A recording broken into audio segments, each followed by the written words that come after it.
All right, so ready to dive into something a little different today. Always up for a deep dive, Yeah. especially with a book like The Moon and Sixpence. It's one of those that really sticks with you. It really does. I mean, it's been almost 100 years since Mom wrote it, and people are still debating its meaning, arguing about the characters. Right, you don't get that kind of staying power unless there's something really profound going on beneath the surface. Exactly. So for our listeners who maybe haven't had a chance to crack it open yet, what would you say lies at the heart of The Moon and Sixpence? What's the big draw? Well, it's tricky. On one level, it's the story of this guy, Charles Strickland, Mm. who basically throws his whole life away to become a painter. And it's pretty clear that Mom was inspired by the life of Paul Gauguin, the French artist who ran off to Tahiti. Yeah, that's definitely there in the background, but it's like Maugham uses that real-life story as a springboard to explore these much larger questions about art, ambition, even the nature of genius. Totally. Like, what are we willing to sacrifice for our passions? Is there a point where those passions turn selfish, destructive even? And Maugham doesn't hold back. He throws us right into the fire with Strickland, who's, let's be honest, not the most sympathetic character. He's a tough one to like, that's for sure. But that's part of what makes him so fascinating. We meet him through this unnamed narrator, which is one of the brilliant things about this book. Because the narrator is just as baffled by Strickland as we are. Right. It's like we're piecing together this puzzle of a man who's capable of incredible artistry, but also incredible cruelty. And that's all part of Maugham's genius, how he constructs the story. Absolutely. So we start with Strickland in London. He's a stockbroker. He has a wife, kids, a house, the whole 9 yards. Get the sense he's not exactly unhappy, but he's not exactly fulfilled either. He's just going through the motions, right? Living the life that's expected of him, but something's missing. Yeah. And then, bam, he just walks out, leaves his family, his job, everything he's ever known without a word of explanation. It's brutal. And the way Mom describes his wife's reaction, it just tears your heart out. She's utterly devastated, and Strickland's response is chilling. She'll get over it. Yeah, just like that. Like, it's nothing. It's that moment you realize this guy operates on a different level, you know? Like, the normal rules of human decency don't apply to him. Right. And that's where the artistic drive comes in. It's not that he's leaving to be with another woman or to chase some big adventure.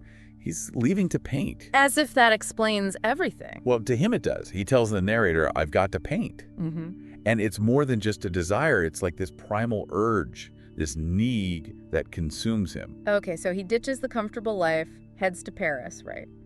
To fully embrace the struggling artist lifestyle. You'd think so, wouldn't you? Yeah. But even then, he doesn't play by the rules. He's not interested in selling his work, not interested in fame or recognition. He lives in squalor, takes on any menial job just to survive. Remember what the narrator says about him. Something like he was perfectly indifferent to comfort. Exactly. It's like he shed all those earthly desires, all those things that most of us strive for. So he's not just rejecting society's expectations, he's rejecting the entire system. He's going his own way, even if it means living in poverty and obscurity. And that's both compelling and kind of terrifying, isn't it? To be that free, that driven, but also that detached from the rest of humanity. Yeah, and that's where we start to see the darker side of his personality emerge, especially through his interactions with Dirk Struve and his wife, Blanche. Talk about a train wreck waiting to happen. Huh? Struve is this kind, generous soul, almost the antithesis of Strickland. He takes Strickland in when he's sick, nurses him back to health, even though Strickland treats him with contempt. It's like Maugham is setting up this clash of ideologies, right? The compassionate artist versus the ruthless one. Absolutely. And then you bring Blanche into the mix, and things get really messy. Because she's drawn to Strickland, despite herself. She's repulsed by him, but also strangely magnetized by his intensity. She's this tragic figure, trapped in a loveless marriage, desperate for something more. And she sees Strickland as her escape, even though he's the worst possible choice. And he doesn't even try to hide his indifference to her. He sees her as an object, a potential subject for his art. There's that line where he compares her to a piece of fruit. It's brutal, and her suicide is like this terrible indictment of his cruelty, but even then he feels no remorse. None whatsoever. It's like he's incapable of it. And that's what we're left grappling with, right? Is this coldness, this detachment, a necessary part of his genius. It's the million-dollar question, and it's what keeps us coming back to the Moon and Sixpence again and again. So Strickland leaves this trail of destruction in his wake, broken hearts, shattered lives, and just when you think he can't possibly sink any lower, Maugham ships him off to Tahiti. It's like the ultimate escape hatch, right? It is, and it's also a brilliant move on Maugham's part, because Tahiti becomes this kind of mirror to Strickland's own tortured soul. You've got this incredible natural beauty, this sense of primal energy, but there's also a darkness lurking beneath the surface. Kind of like Strickland himself. You'd think that being surrounded by all that beauty, all that peace, might soften him a bit. But it doesn't really work that way, does it? Not at all. Yeah. If anything, Tahiti just intensifies his extremes. He's still obsessed with his art, still utterly ruthless in his pursuit of it. But this is also where he seems to find a certain kind of peace, at least on his own terms. It's a weird kind of peace, though, right? Because he's still basically using everyone around him. Yeah, and this is where we meet Tiare Johnson. She's one of my favorite characters in the whole book. So full of life, so generous, and she's immediately drawn to Strickland. Which is kind of baffling when you think about it. What does she see in this grumpy, antisocial, let's face it, pretty ugly dude? I know, right? It's like she recognizes something in him that nobody else does. Or maybe she just has a weakness for lost causes. Either way, she takes him under her wing, introduces him to her circle, even helps him find a native life, Ada. Ada. Now, there's a character who deserves a whole novel of her own. She's the one who really gets the brunt of Strickland's, well, Stricklandness. It's true, she gives him everything. A home, a family, unconditional love. And how does he repay her? By basically treating her like a houseplant. She leaves me alone, she cooks my food and looks after the babies, she does what I tell her. Ouch. It's hard to read those lines and not feel a surge of anger, you know. Totally. And yet, there's also something to be said for Ada's quiet strength. She doesn't demand anything from him. She just accepts him for who he is, flaws and all. It makes you wonder if, on some level, Strickland even appreciates her. Or if he's just completely oblivious to the sacrifices she's making for him. Right. It's like he's so wrapped up in his own world, his own vision, that he's incapable of seeing the humanity of the people around him. Except maybe at the very end, when he's diagnosed with leprosy. Talk about a symbol from a Greek tragedy, right? This horrible, disfiguring disease. It's like his body is betraying him, just like he's betrayed everyone who ever cared about him.